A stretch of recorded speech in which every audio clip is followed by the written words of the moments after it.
The breaking news out of Ukraine is developing by the minute. Attacks continued throughout the day. Ukrainian forces are engaging Russian troops as they move into their country.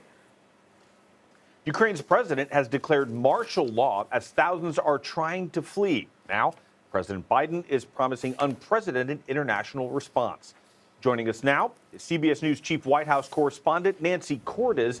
Nancy, thank you for joining us. What are we expecting to hear from President Biden when he addresses the nation? Omar, we are expecting to get a lot more detail on the types of sanctions he is now prepared to impose on Russia. As you know, those sanctions have been in the works for weeks, if not months. He has always promised that they would be swift and severe and overwhelming if Russia did, in fact, launch a full-scale invasion of Ukraine, and that is what we are now seeing. We haven't gotten a lot of details yet from the White House about what those sanctions are going to look like, but we're certainly getting some pretty big clues as we watch our European allies unveil all of their sanctions. For example, just a short time ago, we learned about what the UK is prepared to do. And listen to this. They are going to immediately impose an asset freeze against VTB Bank. That's one of the largest banks in Russia. They are going to sanction more than 100 individuals, entities, and their subsidiaries. So that means Russian oligarchs. That means people in Putin's inner circle. And they say that that number is going to grow as time goes on. They're also suspending and prohibiting all dual-use export licenses to Russia. What does that mean? Well, it means that any good that has both a commercial use and a military use can no longer be exported from the UK to Russia. So critical technology that Russia uses both for military applications and also in the aerospace industry, it's not going to be able to get those goods from the UK any longer. And then finally, the UK says it's going to be looking to imminently ban Aeroflot aircraft from landing in the UK. We are seeing similar moves being made by the EU and by individual countries, and we expect to see something pretty similar when President Biden speaks in about an hour.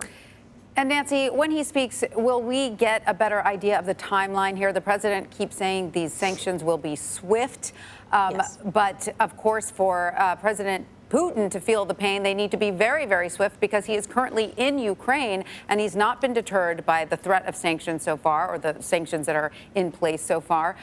So is there any indication that more sanctions, or whatever the president says today, will make a difference to the military situation in Ukraine immediately?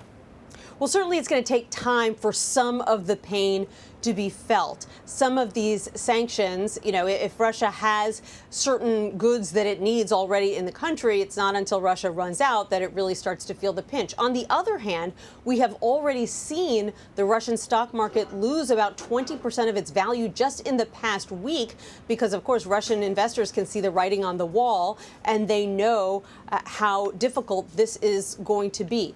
Beyond that, while it could take time for some of these sanctions to be felt, what is going to happen right away, most likely, is that Russian oligarchs will get frustrated with the fact that they can't travel now to many countries in Europe or to the U.S. They will be frustrated that their assets are being seized. Certainly, there is no sector of the Russian economy that isn't going to be bracing for major pain. And of course, that is going to trickle down to the Russian populace. So the hope for the White House is that even if President Putin himself is undeterred from invading Ukraine, that perhaps he'll start to get some very serious signals from those in his inner circle, including legislators, including top government officials who are being sanctioned, and then from the Russian populace writ large, that they don't want to see this continue, that it isn't worth the pain that they are feeling. And that is the best case scenario for the U.S. right now, that is something that sways him if the sanctions themselves don't. All right, Nancy Cordes at the White House, thank you so much.